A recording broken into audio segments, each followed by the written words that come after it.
এই যে বন্যার সময় আমরা অনেককে দেখতে পাই, এখন আমাদের যে জীবনের আসল যুদ্ধ হলো, আমাদের দেশের জন্য যুদ্ধ হলো, ওই টাইমে আমরা কাউকেই পেলাম না পাশে। কিন্তু ঠিকই যখন বন্যা হয় তখন তারা বলে আমি তোমাদের বাড়ি উঠায় দিব, আমি তোমাদের এই উঠায় দিব, সেই উঠায় দিব, বিকাশের মাধ্যমে টাকা নেয়, আমাদের থেকেই কিন্তু টাকা নেয়। হ্যালো গাইস, আমি এনএস বর্মন। তোমাদের সকলকে আমার এই ছোট্ট পরিবারে স্বাগতম। তো ভিউয়ার্স, কেমন আছো তোমরা সবাই?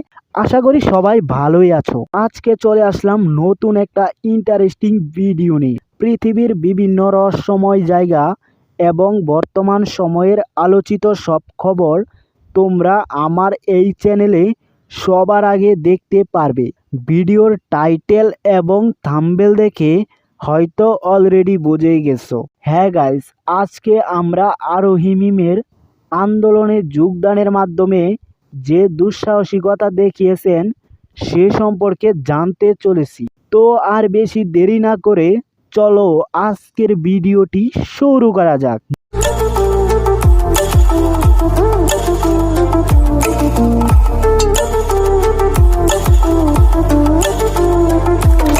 বর্তমান সময়ের একজন জনপ্রিয় অভিনেত্রী হলেন আরোহী মিম। তিনি বিভিন্ন নাটক বা শর্ট ফিল্মে অভিনয় করে থাকেন। আমি জানি আপনারা তাকে খুব ভালো করেই চেনেন। তাকে নিয়ে নতুন করে বলার মতো কিছুই নেই। আরোহী মিম আসলে কতটা সাহসী সেটা আপনারা এই ভিডিওটি না দেখলে বুঝতে পারবেন না। কালকে আমি আরোহী মিমের একটা ইন্টারভিউয়ে দেখলাম, তাকে প্রশ্ন করা হয়েছিল, আপনি কেন আন্দোলনে গেলেন? আপনি তো মেয়ে মানুষ, আপনার ভয় করেনি?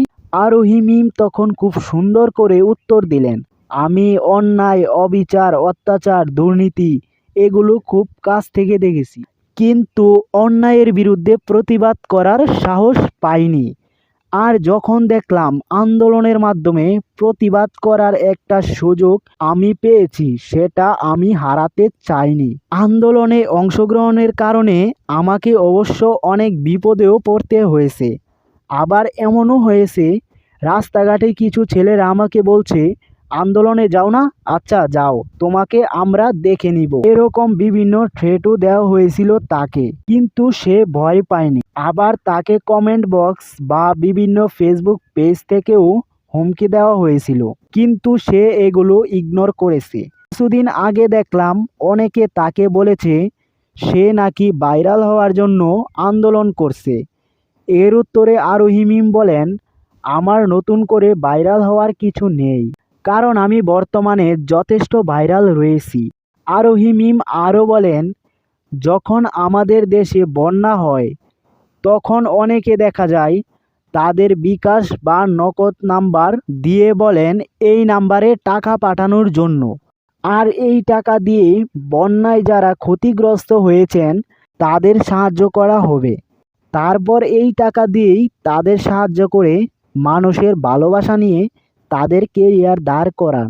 কিন্তু এই ছাত্র আন্দোলনে তাদেরকে পাশে পাওয়া যায়নি। কিছুদিন পর দেখা যায় কান্না করে বলেন পারিবারিক চাপে অংশগ্রহণ করতে পারেনি।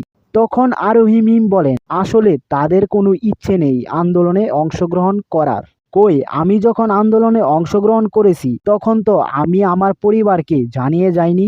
এক কথায় তারা হলো ধুমুখ মানুষ। আমি কাকে ইশারা করছি আপনি নিশ্চয়ই বুঝতে পারছেন। যাই হোক, তারপর অবশেষে কঠোর আন্দোলন ও আমাদের ভাই বোনের রক্তের বিনিময়ে আমরা এই দেশকে আবার নতুন করে 2024 সালে স্বাধীন করেছি। আমরা এখন স্বাধীন দেশের নাগরিক। এখন থেকে আমরা সবাই দেশের জন্য কাজ করব এবং একদিন আমরা আমাদের এই দেশকে বিশ্বের 1 নাম্বার দেশ হিসাবে গড়ে তুলব ইনশাল্লাহ।